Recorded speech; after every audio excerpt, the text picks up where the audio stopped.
So, no, I wouldn't say I have a passion for HR. Welcome back to Human Resources for the People. It's a human capital revolution. Today we're going to be talking about hiring someone in Thailand. It's part of a series that I do about hiring and firing across the world. It's an interesting, in-depth look at comparative human resources labor law.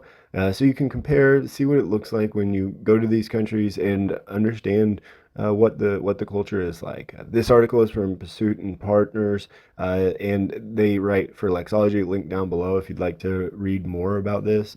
To put it on a map, Thailand is in Southeast Asia, next to Burma, Cambodia, and Laos.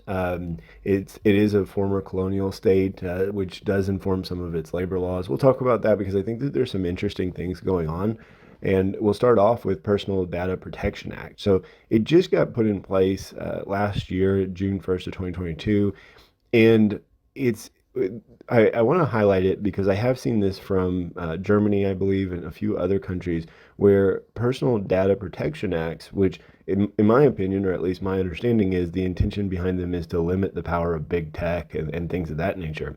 But these personal data protection acts are being used in the workplace to inform labor law, and it makes complete sense. But I'm curious if that was always the intention, or if that was just a side effect, right?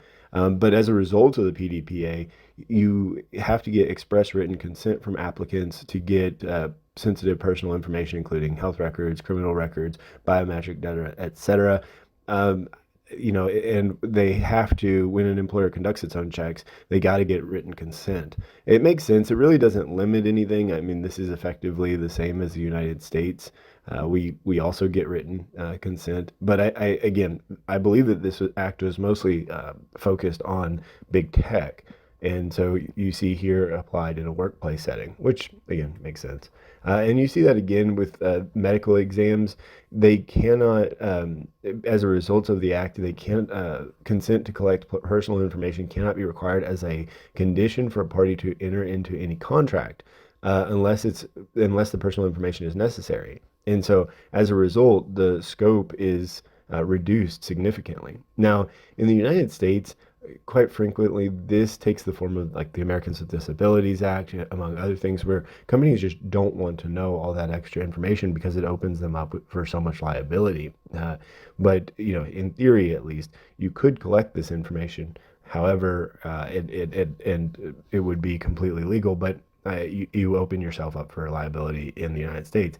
Here, it has to be directly related to the job, which is good. I think that is probably the focus that most American companies should take, is to make sure that their medical examinations, when they do occur, are narrowly focused.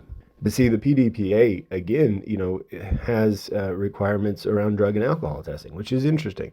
It requires consent to collect personal information, and it can't be a condition to enter into any contract unless it's necessary. Now, I imagine just like in the United States, there's some justifications for why drug and alcohol testing is necessary for the contract, but I think that is an interesting topic as well, and probably good. I mean, the United States does have some limitations on these things, especially on the local and municipal level. There is a quota system for disabilities. The Empowerment of Persons with Disabilities Act mandates that a business or workplace employing 100 or more employees has at least one disabled person. If they don't pay that, then there's an annual contribution to the fund for empowerment of persons with disabilities. The United States is very strong on disability protection, but it does not have these kind of quotas in place. The European Union also has these, and also has a payment that you have to make if you are not employing the right amount. Now, what I would be curious about in the United States, disability is so pervasive, or at least the definition of disability is so pervasive that, frankly, in the United States, for example, something like 20% of the workforce is technically disabled. Maybe it's a little bit lower than that. But the point is that our disabilities are so broad in the United States that this would be very easy to meet, and frankly, most companies already meet it by far. However, I'm curious about what their definitions with respect to disability versus not disabled in the workplace. You're not required to have a written contract in Thailand. Many countries do require that. Not required in the United States. Of course, there's no contracts or very few contracts in the United States. Uh, but I did want to highlight that the verbal agreement is sufficient to form a legally binding employment contract. And verbal agreements in the United States are sufficient in some scenarios to form contracts. We don't use contracts in the context of employment, but it is congruous with the United States there.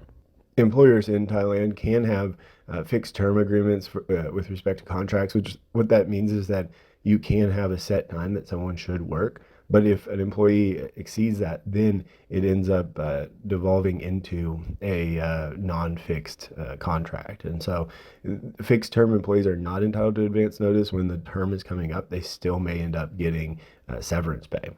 They do have probationary periods, but there is no mandatory minimum or maximum in Thailand, like there is in many countries, especially in Europe and in South America, for example. It's at most employers do a probationary period at 119 days or less because then you don't have to pay severance, which makes sense. Now, probationary periods are it's a very tight timeline. The employer wants to make sure these things are right. They want to make sure that people are understanding the job that they're doing and doing well. Otherwise, they will have to cut them off early. And I feel like that adds more instability than the American system where employers are not locked into a specific employee for a long period of time. Temp staffing does have some regulations in Thailand. I think that it's most interesting that a business operator that uses an outsourcing service for its personnel is considered to be an employer of the outsourced workers. Now, in the United States, that is called joint employer, and it's become a sort of hot potato. It's skipped back and forth with respect to the definition surrounding joint employer, but it carries all sorts of risk when you do become a joint employer with the temporary agency and a regular company.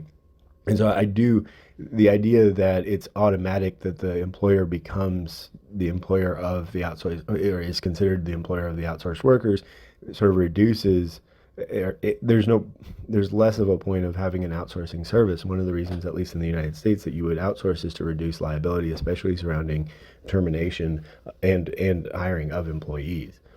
Let me know what you think. That's all I've got for Thailand today. I think that it's obviously a country informed by some colonial history, but it seems to be blazing a path all its own. Let me know what you think in the comments down below, and I'll see you on the next video. Bye, guys.